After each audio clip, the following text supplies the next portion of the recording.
saying to people now, you must stop writing now. Right, so hands up, we've got a question. Ooh, that's great, fantastic. So unusually, we can start the back on that side. The microphone is coming.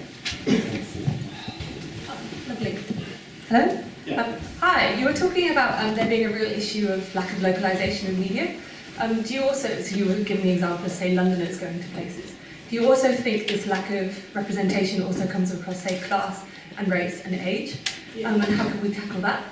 For example, I get the feeling that there's a very high proportion of privately educated people within our current media, and also there's a very high kind of expectation that people are willing to do unpaid internships in order to get into the media. And I don't know that many people that can afford to do an unpaid internship in central London. Yeah, I'm really glad you raised internships. You want to take that one? Yeah. I'll take that. I will take that because the internships thing is massive. The diversity with I read something really nice today. That diversity is, how do I say it? Diversity is a fact and inclusion is a choice. And the media does talk a lot about diversity, but they don't include. And that actually hasn't changed very much. I remember when we were doing this, when we were on the Standard, Emily Sheffield, David Cameron's sister-in-law, had just started as a commissioning editor, and there was a story about young black women doing much better than young black men, and she called the columnist on The Voice to do a column about it. And the columnist said, "Are you seriously telling me you haven't got a single black journalist who can do this for you?" And she said, "We have, but they're all on holiday." We're falling about, but of course it hasn't changed at all. And the Guardian's fractionally better than the Times, but not very much. The Times is fractionally better than the Telegraph, but not very much. I think there's a problem with the burden of training. So even newspapers that still see the training of young journalists as their responsibility just don't spend the same amount of money on it, and they don't have an agenda to make sure that there's a diverse intake. So the Guardian had this digital trainee intake, and I think they were, with the stated intention of having a diverse intake, they managed quite a lot of women. I was just about to say quite a lot of lesbians. No, they managed a lot of women and some lesbians, but they didn't manage anybody, I don't think, from a black or minority ethnic background. Maybe I'm being unfair. Anyway, sorry, it's a really long answer. The diversity thing has to be, like Parliament, has to be done systematically. All the kind of people will just feed through is bollocks. And I think most newspapers know that. They're just not being honest with themselves about it. The internship thing worries me more because the informal routes have always been a more obvious way of getting into journalism than the kind of formalised trainee routes. And the informal routes are completely captured now by people who can afford to do things for free. And I think that's the best thing I think about that is, campaigns like Tanya de Grumel's end unpaid internships. It just needs kind of consistent pressure from campaigners and third sector people to say this just isn't the way to create any kind of mobility. And it will be a tragic thing if the media's most socially mobile age will turn out to have been the 60s when you could at least advance once you were in. So yeah, thank you for the question. Great. So we'll come to the front. Wait for the mic. Okay. Thank you, Zoe. It was really interesting. I was particularly struck by the lack of interest in citizens' journalist schools. And it got me thinking about the issue of education. I mean, I think we live in an age where anyone can blog, anyone can write anything, stick it out there and call it journalism. And I really feel that the sense of excellence that used to be around good journalistic writing has largely gone. And I think, would it be worthwhile, do you think, to start focusing, to start creating some way of identifying and celebrating good journalism that is... Yes, something like that. And the other side of that is also how we use language. There's a bit of research I read recently about how, for example, people suffering from depressions are particularly inclined to use particular sets of words. And I think it's incumbent on anybody who's interested in making changes to our media to read with a kind of one eye, an observer's eye on what you're reading and how you're responding to it. And if we were more cognizant of how words trigger our buttons, maybe we wouldn't be so susceptible to it. And I think that's a conversation which I think is just starting, but it doesn't seem to be really out there. Yeah. I like that, and then that does kind of go into the algorithm for detecting fake news. You probably could get an algorithm for detecting stories that were meant to trigger anxiety or depression in you. Then you could, you could flag them up somehow. I mean, I suppose I'm a little bit wary of the journalistic excellence because it has changed. What is excellent has changed. And not just what we consider excellent, but also what is objectively excellent has changed. You wouldn't want this journalism in America now or the journalism that kind of, that kind of classic American journalist model where everything is fact-checked to death and nothing ever, It becomes sterile. It becomes very sterile, and I'm not sure if you would really want that in a Trump era, for example. I think you want a bit more. I think comment has been really amplified by the internet, and it excites a lot of emotion and response, and I'm not sure that that's a bad thing. It's not entirely good though, is it? Because a lot of people are inciting response, particularly on Twitter, which I have to say I've abandoned apart from coming to events like this, because it's just so toxic. You can't hold a candle up and say, hang on a minute, that's a real value judgment, and that is really, quite inflammatory, and you have completely wiped over the grain of truth that makes people go down a particular thought and belief system.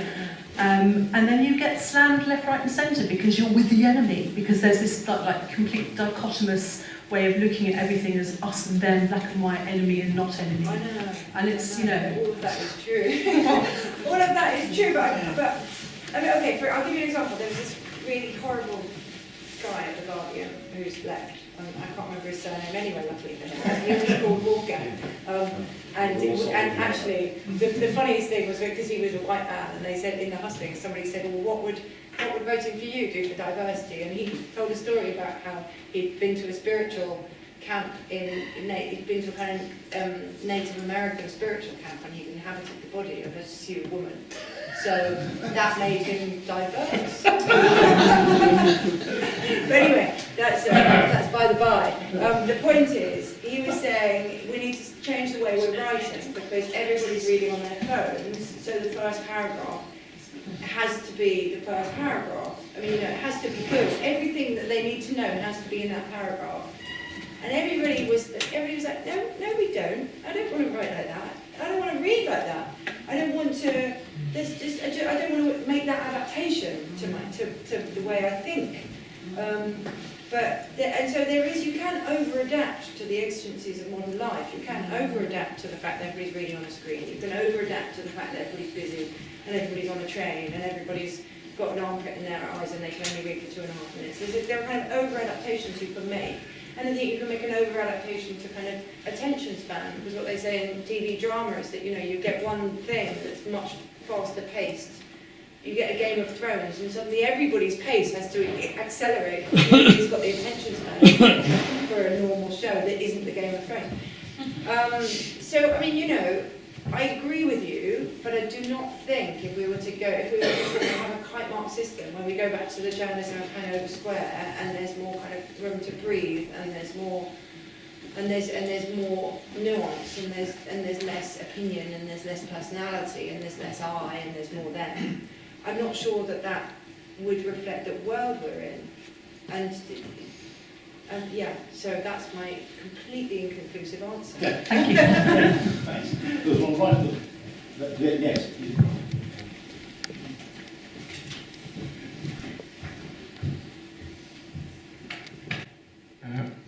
Thanks for the talk. I have 2 questions, if that's all right.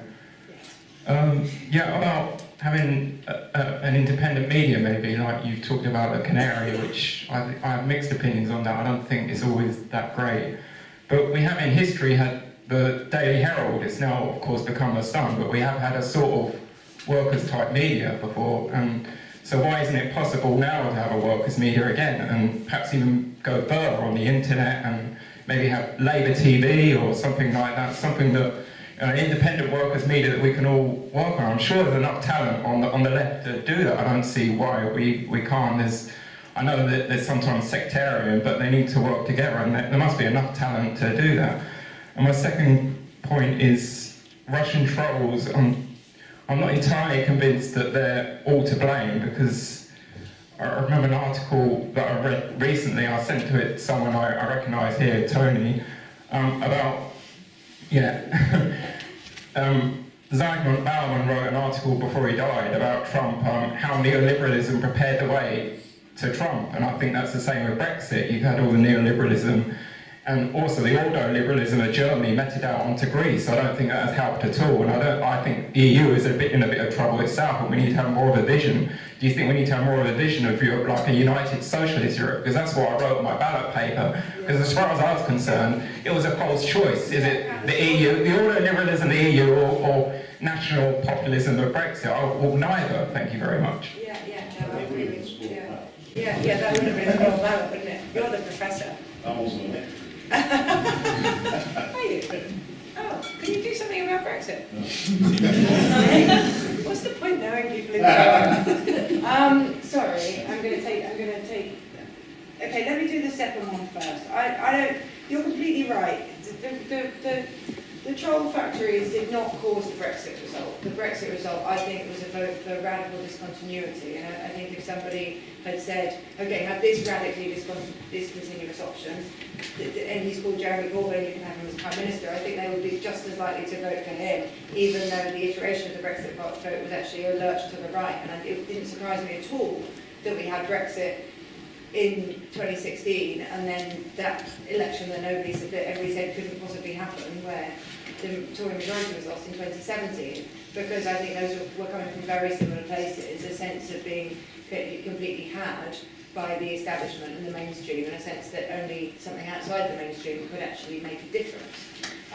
So yeah, I don't think the Russian troll factories were it, but I think what happens is that there is the potential now for destabilising agents to amplify the existing destabilisation of any given society. So whether that's the French elections or the Hungarian elections or our election, there is a potential for a mischief maker to kind of deepen divisions and amplify, just like destruction. Yeah, Boris. I mean, any destructive force you care to name. I mean, it's not. So yeah, you're right. I did end as though that was the kind of apocalyptic problem, and maybe it's not. Maybe I was wrong to prioritise it like that, but I do think it's a new situation and a worrying one. As for, sorry, I've actually completely forgotten what the first question was. Daily Herald.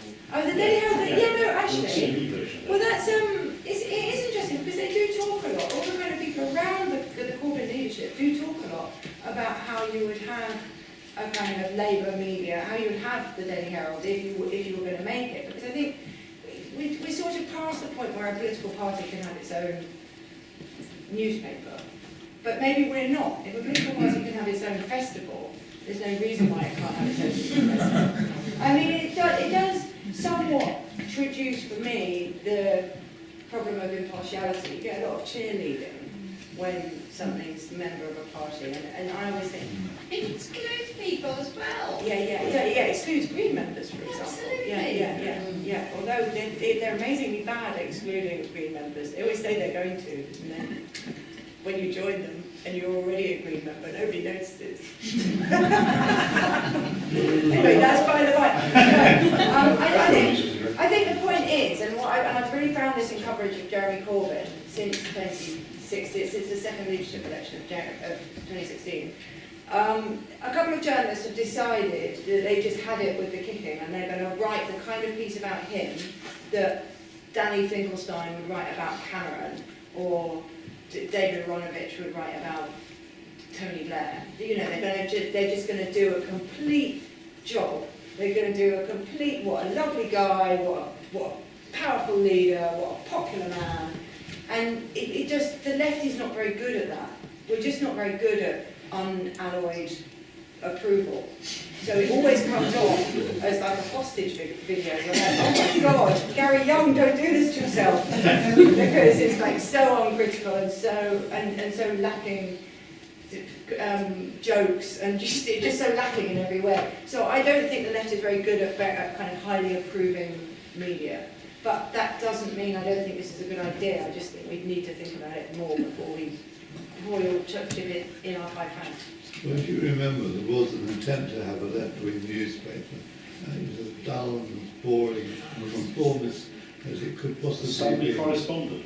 Yeah. Yeah, we remember it well. I'll come back to you. Let's go on to this side first. I didn't know that was meant to be a left-wing, a Labour newspaper. Yeah, exactly. Right, so someone there. Someone there? What's it? There's someone there. Oh, I see. Yeah. Where's the clear mic on? Who's the mic? So this is related to... Can you go down here? I'll come back to it. Come on, Chairman. Come on, well, I did say that someone down here, and then I'll come back to you. I think we'll get everyone in. But also, I'm keeping score about who's spoken across all the weeks. I went to this union once where the chair insisted on complete parity between Irish, Scottish, English and Welsh members. All right. Well, you'll have to put your hands up. It was really funny. I think there are, like, I think like what you said, but I think I'm looking for the reason behind the changes between telling the truth and not bothering. I see 2 changes in society that may or may not be related. Maybe you can comment. Back in the 30 years ago, industry was about making products and providing services. Politicians tried to be quite clear about which way they pointed. And newspapers, whether it is the Telegraph or the Times or the Daily Mirror, they would tell the truth. Maybe they'd put their own interpretation on why it was the case and the political background behind it, but it was the truth. I mean, I could read the Telegraph or one of the other papers, the left-wing papers, and I could read the facts and make my own mind up. Now, since then, industry has gone short-termism. You know, making money short-term is what matters. Politicians clearly no longer do what they say. I mean, for example, to say that we'll get tens of thousands down in terms of net migration clearly wasn't true. There was no attempt to do it. It was a callous thing to say and fomented concern about people, but it's why it wasn't happening. So if it was important, then why didn't they do it? If it wasn't important, why did they mention it? So the big changes in society in terms of industry and business, in terms of politics, so my simple question at the end of all that is that the reason why the newspapers no longer can afford to tell the truth and let you read between the lines and they have to lie? So, I think yeah. Okay. This sounds brilliant. Take a couple of questions. So one back, then one front. It's on this way. Hi, I've got a quite simple question. We've got the questions here, saying how can we fix our media for a more equal society and so in 2027. I was just wondered, I mean, whose media is it? Because everyone has different ideologies and sets of beliefs and perspectives. So, I mean, yeah, that's about it. Sorry, I'm a bit excited. Right in front. I'm making the microphone people.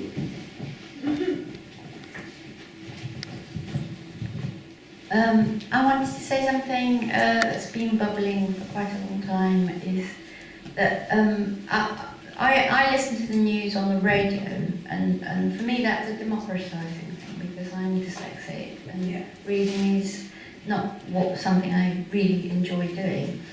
So what I find every day is that I have a sense that the media are desperate for news. There isn't actually as much news as they make, and that they're creating news. They need to make news to keep itself going, and it works up issues every day and doesn't wait until the real news emerges. And I mean, just like thinking with Boris Johnson yesterday, you know, it was kind of like, you know, when they said it once, well, isn't he a bit of a hypocrite? I thought, yeah, and that was it. I didn't need to hear that again. But then they were working up all day, you know, trying to draw out different people's thoughts and ideas about it, and I was thinking, oh, for Christ's sake, shut up. And a friend of mine recently said, well, maybe about 3 years ago, a friend of mine said to me, I'll stop listening to the news, it's just so awful. And I said to him, you can't do that, that's a terrible thing to do, because, you know, we need to keep up to date. And do you know what, that became like an earworm for me. And I stopped listening to the news. I ration it every day now and just listen to a little bit, pick up what the general themes are. And I really like the more in-depth stuff, you know. No, I agree with that. Allegedly, the third programme used to have a schedule that said news if there is any. Yeah, that would be great. But they used to have a thing. I've heard it on the archives where the newscaster says there is no news. Yeah, that would be fantastic. But interesting, what I think is interesting is I think the modern world is going to suit you better than the past 20 years. Because what you find, there has been a democratising effect, and I think this very slightly answers your question, although I'll answer that separately, of the internet, where people get to linger on the stories that they're interested in and move completely past the stories they're not interested in. So it used to be very prescriptive. John Humphreys would say, today you're going to be interested in plastics in the ocean, Meghan Markle, and whatever else. And you think, I'm not interested in those things, I'm going to have to go and do something else. And now, if you consume your news in a different way, you'll find a piece on the internet that's been going for 3 months just because people are still interested. And so news has a much longer tail. It used to really be kind of replenished every 12 hours, and now it's got a 3-month tail. And it's furthermore in the hands of the readers and the listeners. So stories that get a lot of response generate further examination in a way that stories that get no response don't. Now that might not be a great thing, because some stories that get no response are actually quite important. And so we're kind of directing our attention to the place where the person with the lowest attention span is looking. But, you know, democratisation sometimes does involve doing a stupid thing, as we know. So I think it's probably not as bad as all that. Is that an annoying answer? Yeah, very annoying, because I don't see that. I don't experience that at all. I think maybe you need to change your radio station. Yeah, that's one of that. John wants off. Yeah. Radio 3. I find the whole service there's a lot more positive stories on. And a lot kind of broader global outlook. Yeah. I find Zoe Williams really interesting. I quite often listen to your stuff too. Oh, It's interesting and read it. And I'm going to answer that whose media is it? Yeah. So the media at the moment is, well, I think it's sort of, I think it's in a kind of transition state where it's still very used to making its own agenda and telling people what they should be interested in, but it's also chasing kind of these typical viewing figures and clicking figures and listening figures, which do move quite fast and accrue quite fast around a particular piece. So you'll notice that, you know, once something is on Facebook, it spreads like wildfire, and you'll get 15 people you know sending you the same article. and it isn't necessarily a better article than another article on the same thing, or it's as important as another article on a different thing, but it just kind of hit, and that's the holy grail, and everybody's looking for it. So I think that, you know, like anything, like kind of TK Maxx versus Harvey Nichols, when you've got that kind of, when everybody's chasing the kind of massest of the mass, it looks more responsive to a mass audience, but it's actually not more responsive. It's like all publishing houses trying to find the next J.K. Rowling. It doesn't do anything for publishing. It just means that everybody's looking for the same thing. So yeah, exactly. So I think what we're looking at is a very mixed terrain, and it will eventually settle in, well, you know, one way or the other. People will stop going to the same places for the same news, and they'll start to silo each other off naturally, which is what happened with the old-fashioned media. You know, originally everybody read the Times, and then people started to silo off according to their interests and preferences and leanings. And originally that will happen. You know, not everybody will be going on to Reddit because they know that they're not going to find very much they like there. But at the moment, yes, we are in a kind of, in the earliest days where everybody's going to the same market and wondering why they can't always, wondering why there's so much there and they can't find what they want. Okay, sorry, no, there is no, wait. Business, politics and media. So, it depends really what the question is. I think there is a contagion effect of dishonesty and greed, certainly. Just you can see it in a kind of, if you do a kind of psychosocial experiment on your own family and put not quite enough bacon out, and one person takes 3, it's like the contagious effect of that act of greed is immediate and very sudden, and everybody really goes for it. Everybody like piles into the insufficient bacon. And I think socially that has happened. So I think shareholder value maximisation has had a denaturing effect on the kind of moral codes of a whole kind of elite class. And I think, I'm not sure if I would say it came from business. I think it came from finance. And I think there was a kind of critical dishonesty to a point of, I read a thing about how that kind of from the 80s on, but especially accelerating into the financial crash, a lot of financial behaviour was very close to a kind of drug arc. So you get periods of the day when everybody was kind of a bit too overexcited, and then periods of the day when everybody was a bit depressed, and it tracked exactly what would happen to you if you were taking a lot of cocaine. And I think there was a kind of, once one sector becomes amoral, it kind of, both in formal and informal ways, it spreads its amorality. So I think the kind of MBA, you know, bring down the cost of everything, to get everybody down to the lowest amount of qualifications they need, make everything as fast as it can possibly be, make everything as cheap as it can possibly be. So it was a kind of formalisation of the hedge fund model and the kind of asset stripping model. And so you kind of formalise it and then you spread it, and you kind of formalise and promulgate. But then in informal ways, just watching people be greedy and do whatever they wanted has a poor effect. I mean, what is often said about politicians in this country is that it's amazing how uncorrupt they are, but it's amazing how much they'll do for such a small amount of corruption. So they actually aren't. You know, nobody's giving them wodges of 50 grand, but they'll do anything for a seat or for a non-executive seat on the board of G4S when they finish. You're like, what is that to you? You know, you're selling your soul at such a tiny price. But again, I think it is, and that was a real New Labour thing, that they kind of believed themselves to be they characterised themselves as on the side of finance and on the side of business, and they couldn't work out why they weren't paid the same and held in the same regard. And that wasn't, look, it hasn't been great. It hasn't been great the last 30 years in terms of the kind of moral values of the public sphere. And I do think it has been driven by actually identifiable advances in finance and shareholding. But I don't think as a media class we can entirely let ourselves off the hook. So hands up if you want to ask questions. I think we're trying to get everyone in. Oh, yeah, you've got to So the guy at the back, chat. and there's one there, Alison will go last, Francis will go last but one.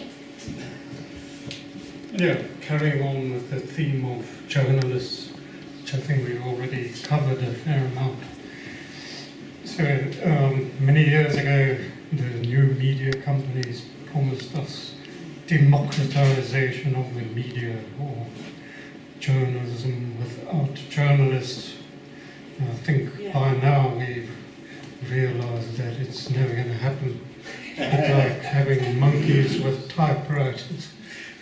So, journalism is, well, good journalists have a specific talent. I think we all have our own favourite journalist, but it's not something that you can just teach someone in a few weeks.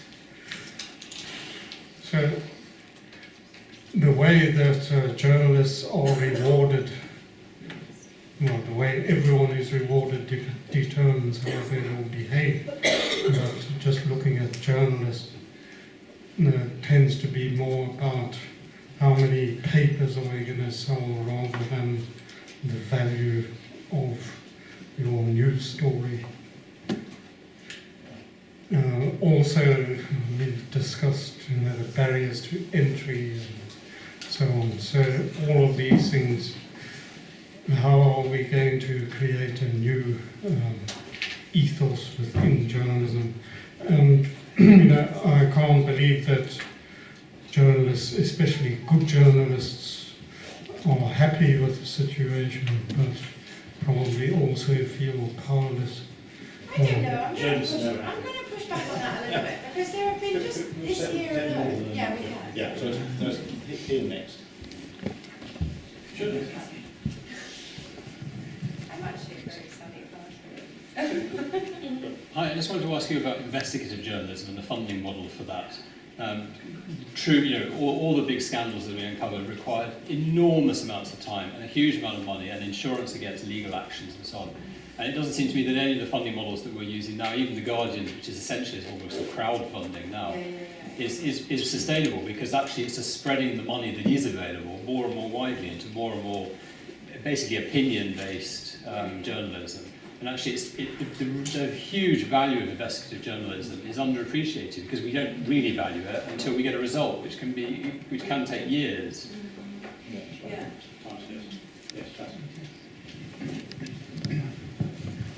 Hi, I'm going to make one challenging point and then suggest two solutions, maybe.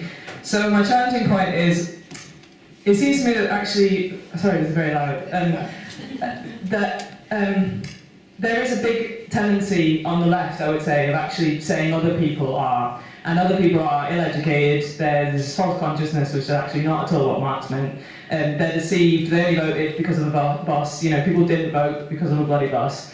And to be a little bit challenging about it, I think The Guardian can be very guilty of that, especially in the comment pieces around the referendum. It did not help, I don't think.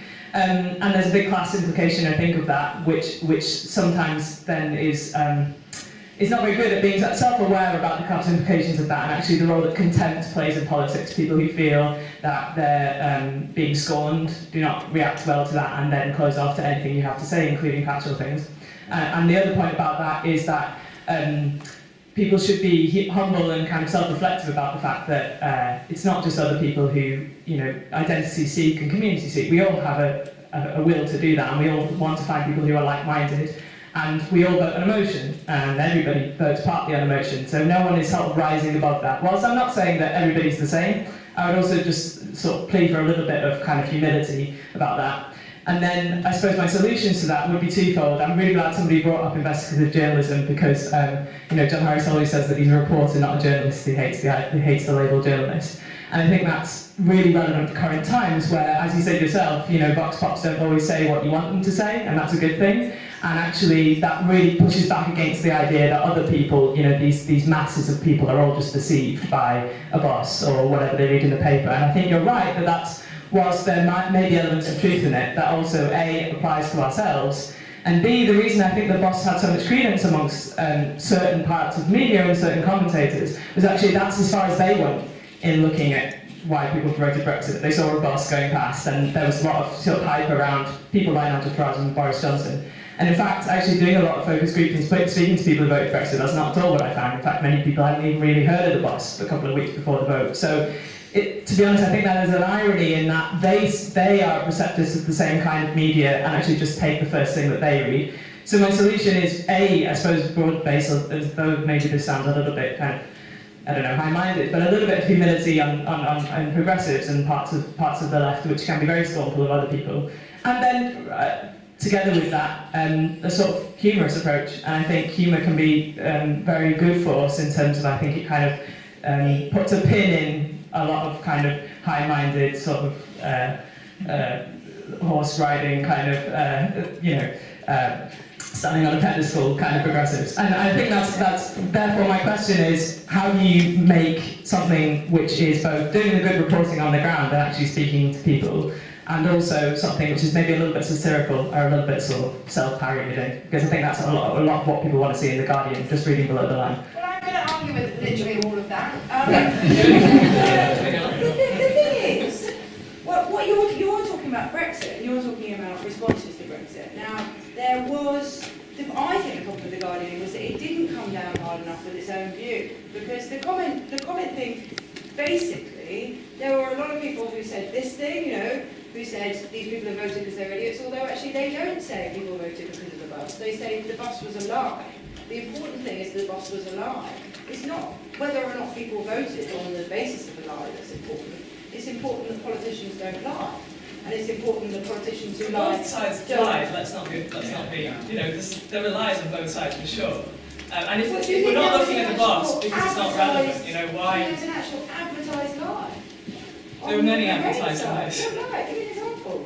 Well, I mean, there's two things to say. Sorry, I don't want to take up everyone's time, but I do think, for example, lots of people are talking about the role of... No, you just need to give me an example. Right, so this is not a lie, but it's certainly part of it. But I'd have to go and find the lie. But my reason for bringing up the boss was not about the lie. It's because people think that's why people voted, and No, that's I know, why but people that's voted. what I'm answering. I'm saying you think people think that's why people voted. So Well, that's certainly what they said. That's what you're accusing. Exactly what you're accusing the people who you think that you're doing yourself. You're saying these people. But they said, I think most people saw the box. I've heard so many people say that. I know, but you're saying I have scorn for this person because they have scorn for that person. Yeah. But why would you think that your perception of that person is any right than that Because perception they of that say, person? I think people voted because of the bus. I've just genuinely heard so many people say that. So that They was say focus groups. people saw a bus. That was in focus groups.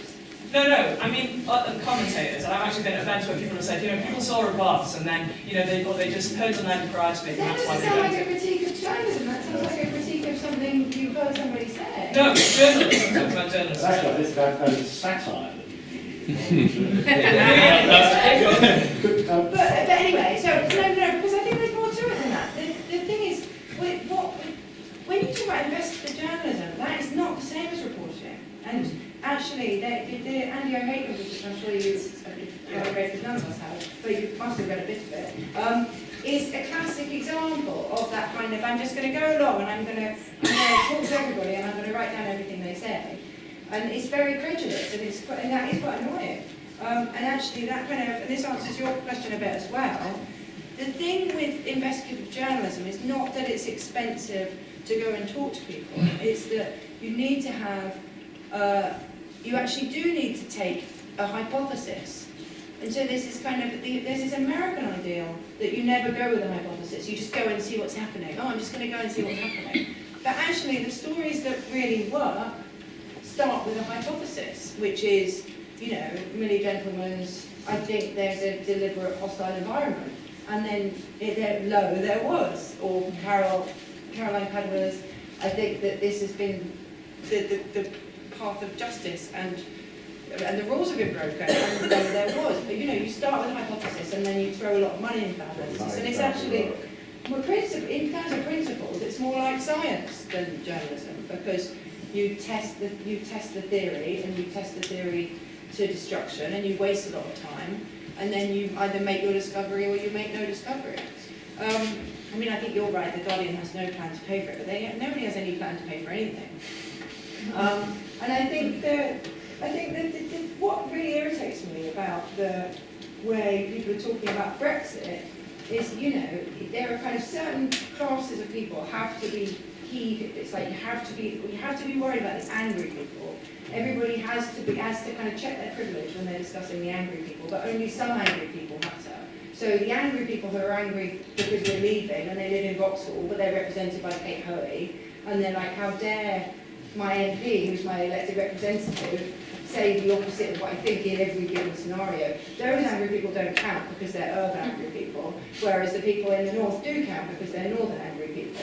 And everybody has to be more sensitive, except if you're dealing with the wrong kind of angry person, in which case you just kick them in the face forever. And I just think it's bollocks, actually. I think at some point you have to say, you know, I don't hold in contempt people who voted Brexit, but I hold in contempt people who lie, for sure. And I hold in contempt people who walk off after they've done a destructive thing and don't take the consequences, for sure. And every time you say I hold this in contempt, you're accused of having contempt for the voters. I don't have contempt for the voters, but yes, for sure I have contempt for the project. And this comes back to your point about what really costs money is not the investigative journalist, because actually one investigative journalist working full-time for a year can crack a lot of stories, and nobody gets paid very much anymore. But what costs the money is getting sued. So we have a massive, massive problem with the hedge funders who backed Brexit and the amount we're allowed to say about them, because they come down so hard and they've got so much money. So Christopher Chandler, when he applied for Maltese citizenship, went after us and the Financial Times so hard that we ended up taking it entirely off our site, and there's nothing left of it. And you know, that was just saying a point of actual fact. This person who bankrolled the Legatum Institute now has Maltese citizenship for himself and 9 family members. I mean, it's absolutely ridiculous how vulnerable you are to people with money, and the more money they've got, the more limitless their spite, apparently. Talking about angry lawyers, finally. This leads beautifully to my question, which is I'm astonished that nothing you said and no question from the audience touched on Leveson, which isn't my question. Which isn't my question. I said something about Leveson. I said you an easy win. Okay. But the question, the approach I sort of thought that you would take to this, and I'm, you know, surprised that you didn't, but, you know, it's amazing how many other angles there are on it, is concentration and power. And I just wonder, why do we not limit people, since ownership of a newspaper is very largely a vanity project that you do if you can afford it, why do we not limit people to having one title or one broadcast channel and create a bit more plurality? Because that's doable. It may be very hard to get the legislation in place, but it's a clear, doable thing. You own that one, you can't have any more. Oh, so this is to stop Murdoch, basically. No, not only Murdoch, I was more than one channel. Well, I was in Australia when Murdoch began to chill plurality in Australia, and then came to the UK, and yes, Murdoch did it here, but in Australia it was also the guy that there are 2 or 3, and after all, it's like 5 people own our media, and they're all, you know, foreign domiciled billionaires. How is this helpful, and why does regulation play no part in that?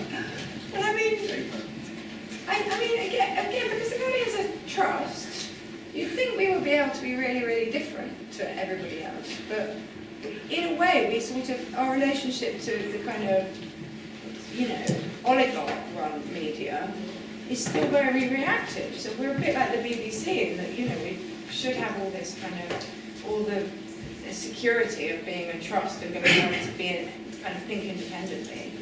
But actually, we're kind of responding to the Lebedev-funded Independent or the Barclay Brothers Telegraph, and we're still in the same media environment. And that, I guess, has always made me think maybe it doesn't make a huge amount of difference, because it's like that thing where you're still all in the same disco, you're still all dancing to the same song. So whether we're wearing hemp and they're wearing Gucci doesn't seem to make much difference. But no, of course you're right, if everybody were owned by a trust, trust, or everybody were crowdfunded, that would be a very different environment. I think that would be, per your point, I think that would be a more representative media. But yeah, I can't see that happening. There's still bizarrely money to be made in them, and as long as there's money to be made in them, there's going to be an oligarch somewhere making it. Great, well thanks. It wasn't a positive, was it? Well, it was, I think it was positive, because you've got to get straight what the problem is. And I think the problem is more complicated than just it's all Murdoch's fault. I think that's a very important message. Is it? We'll find out soon. Right soon. So thanks again, Zoe. That was the final talk in the series. Sad to say. But there's more to it. There's the four.